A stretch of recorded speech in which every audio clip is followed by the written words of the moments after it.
So in this video we are analyzing a standing discus throw.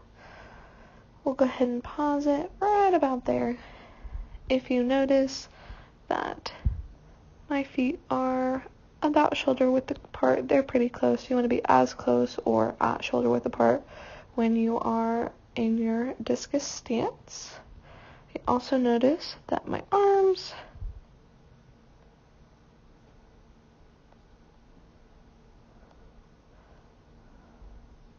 are pretty close to 90 degrees, not quite, but they are pretty close. You want to be at 90 degrees or as close as possible to it. This is a little off, but at different parts you want to be at 90 degrees. Go ahead and continue, and right about there, we'll go and pause. If you notice, my knees are going to be slightly bent. You want them just at a slight angle. You don't want it to be too crazy because your body's usually about 180 and you want them pretty close to that, as it just gives you an extra little bit of balance, and as well as when you're using that power and force to drive that discus, you want to use your legs and your hips, so that will help you when you do that.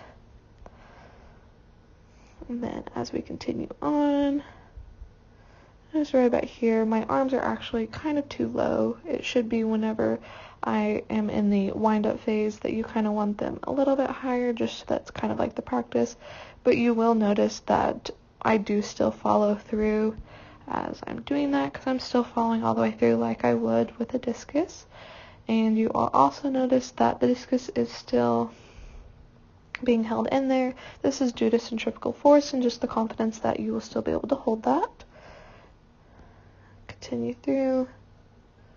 So this is considered the wind-up phase. A lot of people don't necessarily recommend it, but it's just kind of giving you like a little bit of a warm-up before you get ready to throw.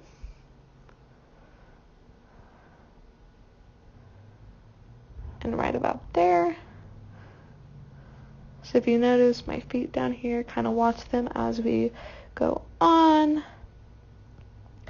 And then where that discus, that's going pretty well up there, stuff like that. And you want to make sure you get the height as much as possible, because this is just standing throw. You're not using any of spin or anything. It is just kind of a power throw, which is where your hips and knees come into play. And once again, watch the feet. They kind of do a switch, which is the reverse. Some people do it, some people don't, but this is just a kind of a follow-through method.